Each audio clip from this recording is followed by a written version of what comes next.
Hello, aujourd'hui je te retrouve pour une nouvelle vidéo où je vais enfin faire un bilan sur mon master de recherche en histoire de l'art. Et juste avant, je vais faire un tout petit point sur mon deuxième semestre qui ne va pas prendre beaucoup de temps vu qu'il a été très coupé. Hein.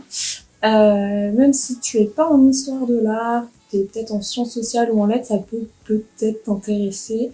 Euh, donc voilà, continue de regarder si t'as envie de continuer de regarder, mais globalement, ouais, on va parler surtout de l'année, pas nécessairement du mémoire, parce que je vais en parler dans une vidéo à part, parce que c'est vraiment un gros morceau, mais je vais devoir quand même un petit peu l'aborder pour parler de certaines choses par rapport à cette année. Et évidemment, je le répète, comme à chaque fois que je fais ce genre de vidéo, ça reste mon expérience. Donc si tu intègres l'année prochaine ce master à Paris 1, d'ailleurs je vais le préciser parce que comme ce que je vais dire va dépendre de chaque université aussi, je suis à Paris 1. Donc ça reste mon expérience, donc si tu intègres voilà, ce master cette année, c'est tout à fait normal si t'as pas la même expérience que moi, c'est évident même. Donc il faut vraiment prendre en compte que c'est une seule expérience parmi tant d'autres, ok, et que si tu demandes la même chose à d'autres camarades, à mes camarades de promo, ils te diront pas forcément les mêmes choses que moi. Et peut-être qu'ils ont rencontré d'autres difficultés que j'ai pas eues, peut-être qu'ils ont rencontré d'autres facilités que je n'ai pas eues, etc. Donc, faut vraiment prendre ça en compte. Du coup, on va commencer juste par le second semestre. J'avais déjà fait une vidéo sur le premier semestre, donc on va la voir avant d'aborder le second semestre. Sinon, tu vas peut-être être un peu largué parce que je vais pas nécessairement revenir sur tout, même si je vais faire un petit récap si tu viens pour la première fois sur cette chaîne. Voilà. Donc, juste les informations de base. M1 Histoire de l'Art Paris 1, spécialité 19e siècle et un mémoire sur Henri Caruchet, le métier d'illustrateur entre la presse et le livre de bibliophile, avec ses dates qui sont les dates de l'artiste qui sont 1873-1948. Donc voilà, pour situer un petit peu tout ça, et du coup je suis en train de parler du second semestre, après cette introduction un peu longue. Donc, le second semestre a commencé courant janvier, il me semble, et, du coup, qu'est-ce que j'ai fait? Et du coup, il me semble qu'il y avait encore la grève des transports un petit peu à ce moment-là. Je t'avoue qu'au niveau des dates aussi, je suis un peu paumée étant donné que mon second semestre se finit officiellement quand j'aurai ma soutenance. Mais j'ai voulu tourner ça là maintenant, parce que globalement, mon année est finie, il me manque juste ma soutenance, et ça, j'en parlerai dans la vidéo sur le mémoire. Et après, sinon, c'était dans trop longtemps, et ça me saoulait. J'avais vraiment envie de faire un bilan là. Du coup, je suis un peu paumée niveau date, puisque mon année, en fait, s'est prolongée pendant toutes les vacances d'été, vacances que je n'ai pas vraiment eues finalement. Voilà. Donc, globalement, ce second semestre commence en janvier avec, il me semble, encore la grève des transports, plus à Tolbiac, la grève des professeurs de certains professeurs en langue. Donc je n'ai pas eu anglais du semestre, par exemple. Donc voilà, et après j'ai eu mes cours habituels. Donc ce semestre, j'avais pris à peu près les mêmes cours en fait que le dernier semestre. Donc toujours le cours de mon directeur de mémoire qui cette fois s'est transformé en cours où les élèves présentaient l'état de leur recherche. C'est-à-dire que tu vas devant tes camarades, tu es avec ton PowerPoint et tu expliques où tu en es actuellement dans ta recherche, quelles sont tes difficultés, et à cette étape-là, généralement, tu commences un peu à parler de ta problématique et de ton plan, et tout le monde en discute ensemble, et si tu as des difficultés, certaines personnes peuvent te donner des tips, des astuces, ou peut-être la solution à tes problèmes. Donc ça, c'est super cool, ce genre de cours, pour se rassurer sur son mémoire et avancer aussi sur celui-ci. Ensuite, j'avais pris le cours de problèmes méthodologiques en histoire de l'art contemporain. Donc c'est le même type de cours, mais avec un autre professeur, et du coup parfois d'autres élèves aussi. Donc c'est toujours intéressant d'avoir des retours aussi d'un autre professeur autre que ton directeur de mémoire. qui connaît pas nécessairement aussi bien que lui ce sujet ou cette époque. Donc voilà, donc c'était aussi un peu la même chose. Et ensuite j'ai pris un cours sur la représentation de la Lune à la Renaissance. Oui, c'était ça. Où en fait là c'est un cours où la prof te fait un cours un peu en mode CM, mais sous le prisme de sa recherche. Parce qu'en fait c'est le fruit de sa recherche, ce sujet, et du coup c'est à la fois un cours où tu vas apprendre des choses, mais c'est aussi pour comprendre ce qu'est la recherche et ce que c'est que de faire de la recherche. Voilà. Et ensuite, j'avais un cours de compte-rendu critique d'exposition qui nous a appris à faire des comptes rendus critiques d'exposition, donc voilà, à faire des critiques d'expo, un peu comme les critiques que tu peux trouver dans les revues, les magazines, etc. Spécialisé au grand public. Donc ça c'était un cours assez intéressant aussi. Et puis donc en langue j'avais anglais, parce qu'il faut prendre un cours de langue, mais du coup je l'ai pas eu vu que les profs étaient en grève, et je me suis ajoutée en auditrice libre les cours de japonais, parce que je continue le japonais. Voilà, donc globalement, juste avec cette petite liste de cours, tu te dis quand même que il n'y a pas grand chose, hein. Il n'y a pas beaucoup de cours, mais voilà, le reste de mon emploi du temps sert à la recherche du mémoire, quoi. Au niveau des notes, ça s'est nettement amélioré par rapport à la licence. Enfin, je compare semestre 2 de L3 et semestre 2 de M1. Oh, c'est mieux, c'est beaucoup mieux, hein. On a dû rendre... dans le premier cours, donc celui de mon directeur de mémoire, c'était la présentation orale qu'on faisait et qui était notée. Et j'ai eu cette note, j'ai aucune mémoire. Je sais que c'était une bonne note, mais je ne sais plus. Donc elle est ici. Pour le second, c'était l'historiographie de notre sujet. Donc c'est-à-dire l'histoire de notre sujet. Dans mon cas, du coup, je devais aborder l'historiographie d'Henri Carrucher, donc l'histoire de son histoire, donc c'est-à-dire est-ce qu'il y a eu déjà des recherches sur lui, où est-ce que je peux trouver des infos sur lui, etc., etc., les dictionnaires d'illustrateurs et tout patati patata. J'ai dû revenir évidemment sur l'histoire de la presse, sur l'histoire de la bibliophilie et sur l'Art Nouveau, puisque c'est un artiste qui se rattache à l'Art Nouveau et qui touche aussi au symbolisme. Donc voilà, et j'ai eu cette note. Pareil, j'ai vraiment pas de mémoire, donc voilà. Et en vrai, je te donne mes notes, mais les prends pas comme échelle personnelle pour toi. C'est pas grave si t'as de moins bonnes notes, et c'est tant mieux si t'as des meilleures notes. C'est juste à titre indicatif par rapport au profil que j'ai pu par rapport à mon profil que j'ai pu un peu décrire dans d'autres vidéos, etc. D'élèves plutôt moyennes en licence, qui n'avaient pas 14 de moyenne en licence, qui tournaient plutôt autour de 11-12, et là, j'ai pété mes scores. Et puis après, en compte rendu d'expo, là je me souviens, c'était un peu une moins bonne note, et que j'étais un peu plus déçue parce que je pensais avoir bien réussi à faire des critiques, et que la prof prenait la bienveillance pendant tout le semestre, et qui au final a fait des retours un petit peu secs sur nos copies. Donc voilà, mais bon, c'est pas grave, ça me servira pour m'améliorer et faire de meilleures critiques, donc voilà. Ensuite, du coup, en anglais, j'ai eu une note politique de 20 qui a été dispensée par l'université, donc ça ne comptera pas. En japonais, je suis auditrice libre, donc pas de note, et vaut mieux pas parce que c'est une catastrophe. Et puis après, il y a eu le rapport de stage aussi à rendre, qui a été dispensé puisqu'avec la pandémie, certains de la promo n'ont pas pu finir leur stage, et du coup, pour éviter toute inégalité, on a décidé de simplement dispenser les rapports de stage. Mais ça peut être modifié, l'administration, quoi.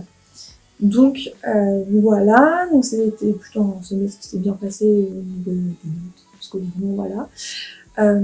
Après, c'est une phase un peu compliquée parce qu'au second semestre, du coup, tu passes à la rédaction du mémoire.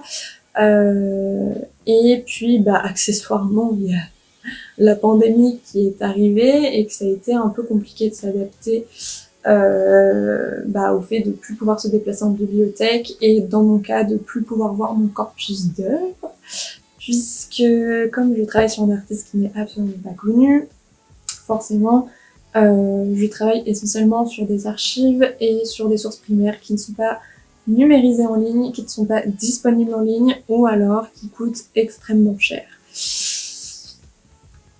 Donc voilà, c'était un peu compliqué à gérer, mais écoute, je me suis adaptée, ça a été difficile pour tout le monde et voilà, et je suis quand même contente d'avoir réussi à produire un mémoire dans ces conditions, donc voilà. Globalement, c'était la plus grosse difficulté du semestre, et puis finalement, en fait, il a été totalement scindé, et en fait, c'était un semestre finalement de 2 mois, peut-être de quelques mois, de 2-3 mois. Et puis après, pour ce qui est des cours à distance, comme tu l'as compris, la plupart de nos cours en fait se formaient par l'intervention des étudiants.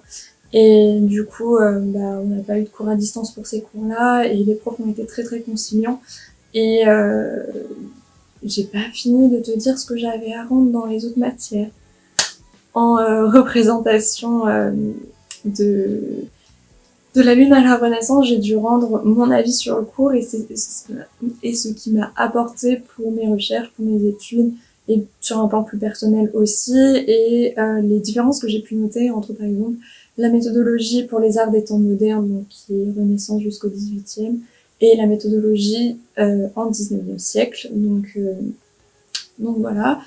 Les profs se sont vraiment adaptés à nous pour le rendu des travaux. Par exemple, pour l'historiographie, j'avais des notes de bas de page qui étaient incomplètes parce que j'avais pas toutes les références avec moi quand j'étais confinée, et le prof a été extrêmement conciliant là-dessus. Donc voilà, et j'ai pas eu beaucoup finalement de cours à distance à part le cours de représentation de la Lune et le japonais. J'étais vraiment focus sur mon mémoire, et les profs nous ont vraiment aussi laissé nous concentrer sur cette tâche qui est quand même la tâche qui nous prend toute l'année, quoi. Donc voilà, on a eu quand même des profs très très conciliants, du moins ceux que j'ai pu avoir ce semestre. Et du coup voilà.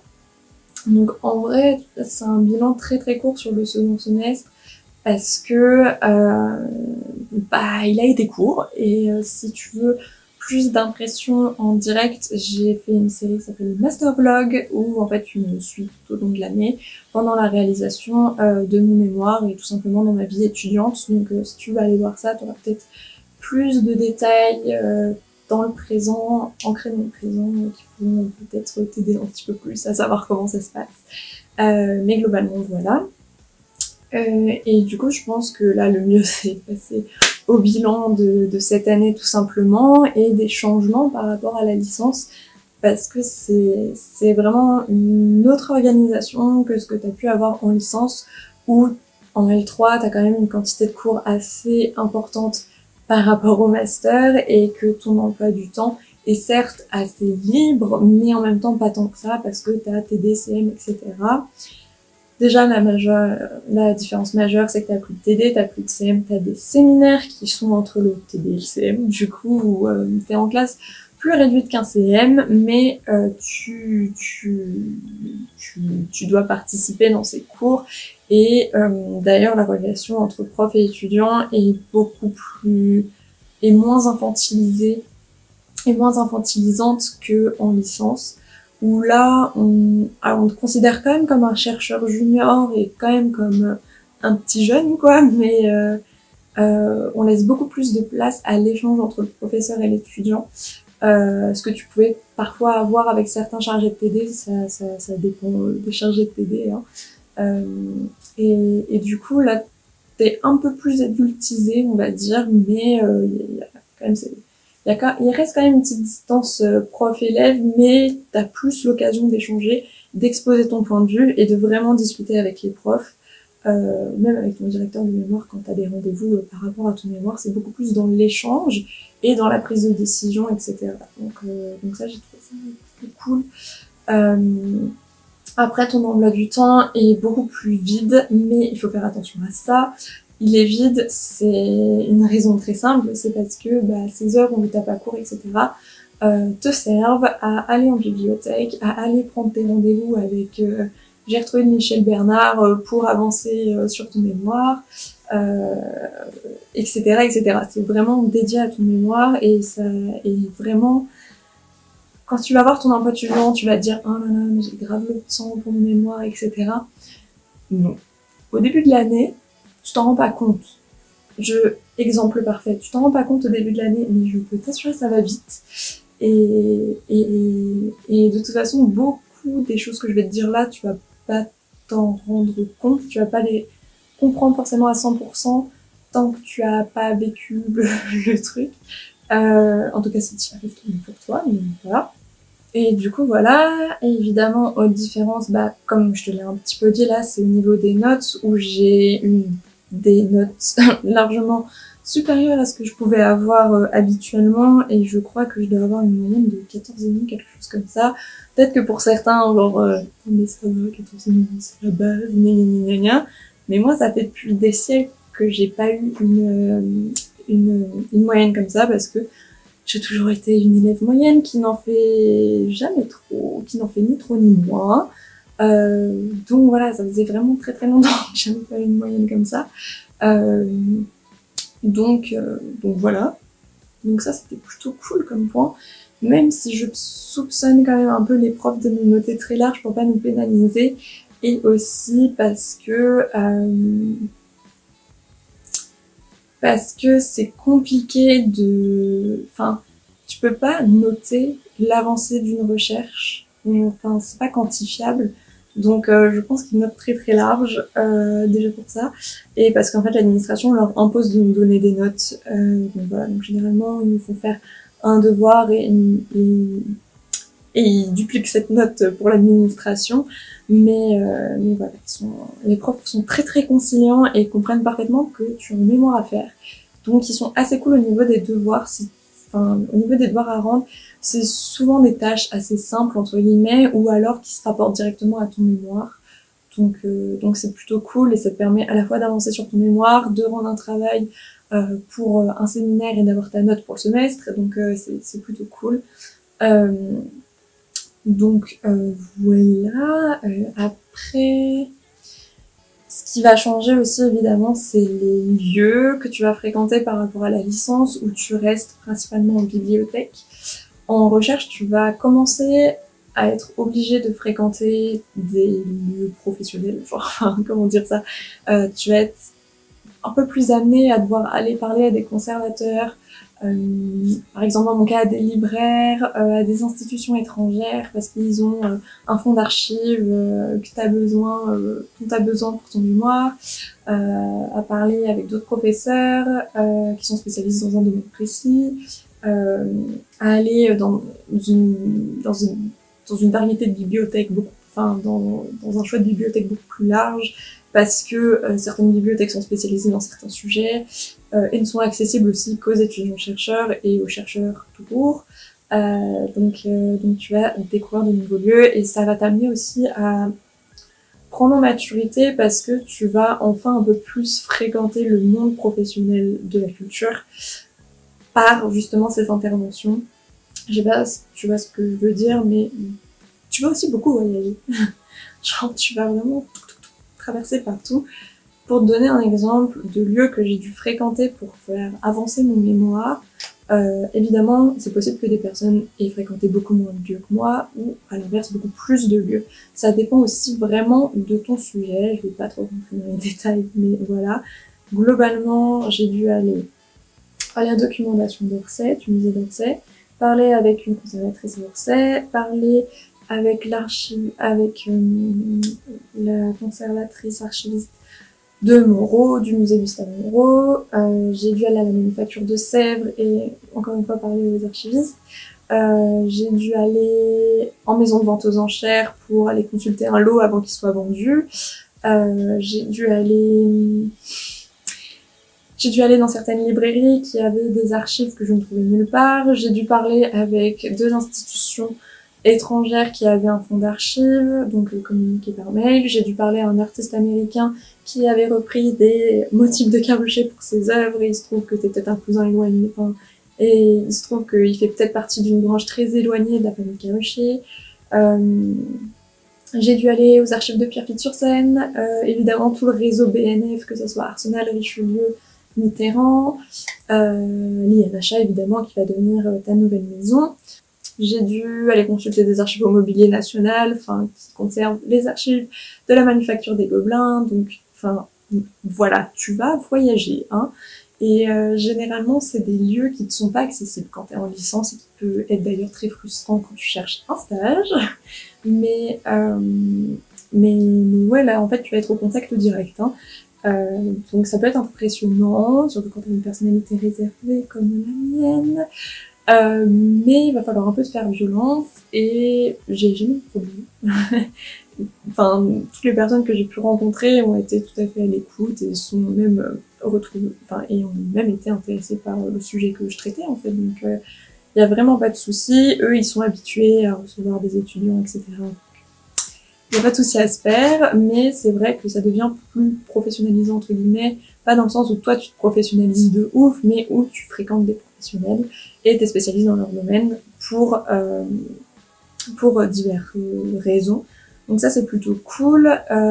Si là, tu te dis, oui, mais je connais personne dans ce monde, donc comment je vais interviewer bidule, machin, parce que je dois aller consulter ça.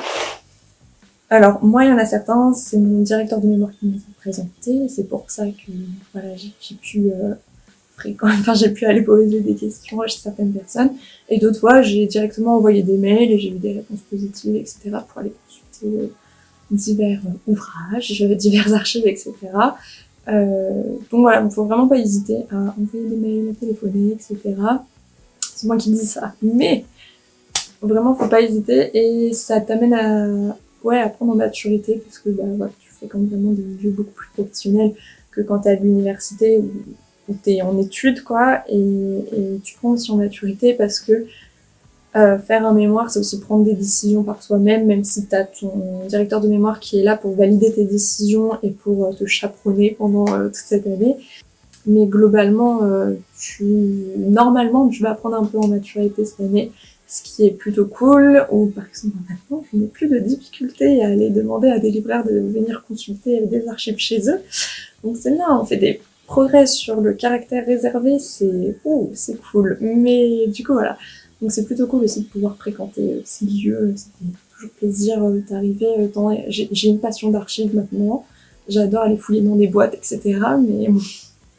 Mais bref, oui, et du coup tu vas aussi avoir accès à des documents auxquels tu n'as pas nécessairement accès quand tu es en licence, où là tu es vraiment avec les archives brutes, c'est-à-dire par exemple ouvrir des boîtes poussiéreuses et te prendre toute la poussière dans le nez et éternuer comme jamais et faire du bruit et déranger tous les gens qui font des recherches dans les mêmes archives que toi. Mais c'est hyper intéressant d'avoir vraiment les matières premières, j'allais dire, dans tes mains et de pouvoir les consulter en direct et d'être parfois la première personne à lire ces documents. Donc c'est première personne actuelle aujourd'hui de notre époque à lire ces documents, donc c'est vraiment cool. Et aussi, c'est possible que comparé à la licence, tu te sens plus utile parce que certains sujets peuvent faire et donner l'impression que tu contribues, et parfois tu contribues réellement à la recherche dans le domaine de l'histoire de l'art. Donc c'est cool aussi de se sentir utile et de sentir qu'on fait quelque chose d'utile et qu'on n'est pas seulement en train d'avaler des connaissances pour avoir un diplôme. Donc c'est plutôt cool de pouvoir vraiment faire quelque chose, même si la recherche ça te paraît pas concret parce que tu fabriques rien, genre tu fabriques pas une armoire, tu vois, tu fabriques un mémoire, déjà quand même c'est déjà bien. Je sais pas si je m'exprime bien, mais j'espère que t'as compris mon message, mais t'as vraiment l'impression de produire quelque chose qui vient de toi et qui est pas simplement une compilation de ce que t'as lu et une vulgarisation scientifique que tu peux produire par exemple pour les exposer en licence, ce qui est aussi très intéressant parce que c'est aussi tout un art de faire de la vulgarisation scientifique. Mais là, t'as vraiment l'impression de produire quelque chose d'inédit parfois ou d'apporter vraiment d'ajouter ta pierre à l'édifice, quoi. Donc c'est plutôt cool comme sentiment. Mais aussi c'est une année qui peut être stressante et qui va peut-être t'amener à avoir beaucoup de doutes sur ce que tu produis, est-ce que c'est bien, est-ce que c'est pas bien, est-ce que c'est comme ça qu'il faut faire, etc. Donc c'est une année aussi où tu tâtonnes beaucoup au niveau méthodologique parce que forcément t'as jamais fait de mémoire. J'avais dit que j'en parlerais pas trop en profondeur, mais je suis obligée d'aborder ça parce que c'est vraiment 90%, enfin en tout cas si t'es une psychopathe comme moi et que t'es investi beaucoup dans ton mémoire, ça va vraiment te prendre beaucoup de ton temps et par exemple quand tu vas aller au musée et que tu vas voir des dates, moi ça m'arrive maintenant de caler ces dates par rapport à la chronologie de Carrucher où je me dis ah bah là il venait de publier ce livre, d'accord, donc on est à cette époque là, tu vois, enfin c'est... Mais après ça dépend, si t'es pas psychopathe comme moi c'est bon, mais du coup bref. Du coup, c'est vrai que ça va vraiment te prendre quand même une bonne partie de ton cerveau et franchement, je pense à mes potes que j'ai dû saouler à en parler H24 si on passait par là. Bref, mais du coup, voilà, c'est une année quand même assez éprouvante puisqu'il faut quand même réussir à s'adapter à une nouvelle méthodologie. Et il y avait un autre point là que j'avais pas encore abordé, que je voulais absolument aborder, c'est les coûts de la recherche quand tu es en master. Ce qu'il faut savoir, c'est que bien évidemment, quand tu produis un mémoire, tu n'es pas rémunéré. Tu es encore un jeune étudiant-chercheur, tu es un petit junior, et du coup, tu n'es pas rémunéré, contrairement parfois à certains doctorants qui peuvent faire subventionner leur recherche. Mais pareil, il y a des doctorants aussi qui sont pas rémunérés. Mais, et du coup, là se pose un petit problème, c'est qu'il y a certains lieux que tu es obligé de payer pour avoir un accès. Comme par exemple le réseau BNF qui coûte ce prix-là. Je ne l'ai plus en tête, mais je sais que c'est supérieur à mon budget course d'une semaine, donc je sais que ça m'avait fait mal et que ça m'avait saoulé de voir ça. Sauf que j'étais dans l'obligation de payer ça, ces frais, puisque le corpus principal de mon artiste se trouve au sein de ces bibliothèques, des bibliothèques du réseau. Donc j'ai eu le seum déjà de 1. Pareil, pour la bibliothèque des arts décoratifs, c'était 10 €, qui est un tarif déjà un peu... qui est un tarif moins élevé, mais qui reste quand même élevé pour un étudiant qui ne gagne pas un rond. Et il peut arriver aussi, si les collections françaises n'ont pas certaines œuvres de ton artiste et que tu sais qu'elles existent, que tu sais que tu peux te les procurer, et bah ça arrive que tu es à les acheter, hein. Par exemple, moi, des coupures de journaux où Carrucher a fait des illustrations, bah, j'ai dû acheter certains lots, j'ai dû acheter certains bouquins, surtout en plus avec la pandémie où je pouvais pas aller consulter certains livres, etc., qui étaient essentiels pour mon mémoire, bah, j'ai dû acheter certaines choses. Évidemment, si c'est des coûts beaucoup trop élevés, je les achète pas et je les mets de côté et j'essaye de trouver une solution économique pour pouvoir aller consulter tout ça, me les procurer ou négocier avec des archives à l'étranger pour qu'ils puissent m'envoyer une copie ou voilà. Donc il y a beaucoup de négociations aussi dans cette année.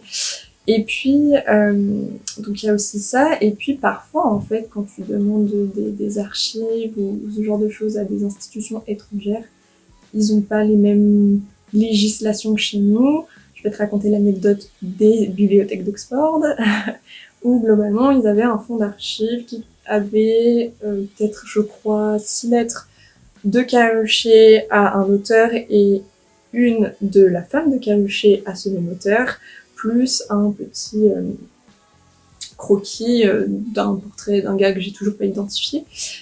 Et c'était primordial pour mon corpus et je ne savais, enfin c'était primordial pour mon mémoire et je ne savais pas ce que contenaient ces lettres. Donc je demande évidemment une reproduction à Oxford qui, en fait normalement ces reproductions sont gratuites pour un, enfin t'as pas à payer de droit, en fait, parce que c'est uniquement pour un devoir académique et pas pour un but commercial, par exemple c'est pas pour un article dans une revue. Ce qui fait que normalement, ils peuvent t'envoyer une copie gratuitement, tu vois. Chose qu'avait fait par exemple le Getty Institute à Los Angeles, ils m'avaient envoyé voilà, leur fonds d'archives avec voilà, le sigle Getty, le sigle avec leur logo dessus pour pas voilà, que je puisse le publier dans un article ou quoi que ce soit sans leur autorisation, mais que je pouvais parfaitement intégrer dans mon mémoire sans problème et qui était dans une qualité largement suffisante. Mais Oxford a décidé de me faire payer et par exemple tu vois là j'ai dû payer 50 livres pour ces reproductions qui sont bien évidemment de très bonne qualité, etc. Mais j'ai dû payer 50 livres après avoir négocié 36 000 mois avec eux pour leur faire comprendre que déjà de 1, si ces archives étaient dans leur fond, parce que j'avais trouvé ce fond dans leur catalogue en fait, donc au bout d'un moment, il faut arrêter de me bullshit là. Bref, ça se voit, ça m'est resté un peu là, tu vois, ça, voilà. Et qui dit c'est pas là, c'est pas dans cette bibliothèque, mais si, parce que ton collègue il m'a renvoyé vers toi, donc au bout d'un moment, voilà, tout ça en anglais bien évidemment, et toutefois qu'ils font ah bah oui vous aviez raison, on a bien ces documents, mais vous devez remplir tel et tel papier, machin, et tu leur dis ouais mais c'est juste pour un mémoire et tout, et ils disent non mais faut quand même payer en fait. Voilà. Je me suis fait carotte, c'était super, c'était génial, surtout que ces copies ont été pas réalisées sur le coup, hein, elles datent d'il y a quelques années, donc j'ai pas, enfin c'était pas non plus, bon bref, je vais pas m'étaler sur le sujet, mais t'auras compris que du coup j'ai dû payer certains frais inattendus, imprévus, donc c'est un peu pénible, et ça creuse aussi évidemment les inégalités, on va pas se le cacher. Donc je trouve ça un peu dommage qu'il n'y ait pas de tarifs plus dégressifs pour les étudiants qui sont en master et qui peuvent faire des recherches dans certains lieux. Voilà, c'est un petit peu pénible. Et puis bien évidemment, tu as aussi... ça n'a pas été notre cas cette année, avec la pandémie, on a dû le remettre en ligne, mais ton mémoire, c'est toi qui l'imprimes avec les annexes. Et on est en histoire de l'art, donc s'il y a de la couleur, c'est mieux. Donc ça coûte cher, ça aussi, surtout quand tu as des annexes qui font plus de 600 pages parce que tu travailles sur un nouvel artiste, enfin sur un artiste oublié, et que du coup, faut que tu fasses une compilation de tous les documents que tu as trouvés sur lui. C'est super, donc je suis très contente cette année de pas avoir eu à l'imprimer parce que vraiment ça m'aurait coûté 3 reins. Donc voilà, c'est un petit peu compliqué, voilà, au niveau des coûts. Donc ça, je voulais vraiment en parler. Surtout que là, on va avoir la rentrée, donc t'as très sûrement déjà trouvé ton sujet, mais faut anticiper ces coûts. Par exemple, si tu travailles sur un artiste breton, ça veut dire que la plupart de ces archives sont sûrement en Bretagne. Donc il faudra sûrement prévoir des voyages en Bretagne pour aller les consulter, etc. Et si vraiment t'as pas les moyens, tu peux toujours envoyer des mails aux institutions, expliquer la situation. Moi, ça m'est arrivé, c'est pour ça que je suis allée aussi chez certains libraires, parce que je leur ai demandé si je pouvais, voilà, juste consulter de l'eau pour mon mémoire, mais que je pourrais jamais l'acheter parce que ça coûte 1 000 €. Par exemple, et j'ai toujours eu des réponses positives, donc hésite vraiment pas à négocier et à envoyer des mails, surtout que ton mémoire peut servir de monnaie d'échange, c'est-à-dire un libraire peut dire oui pour la consultation d'une archive et te demander après de lui envoyer ton mémoire.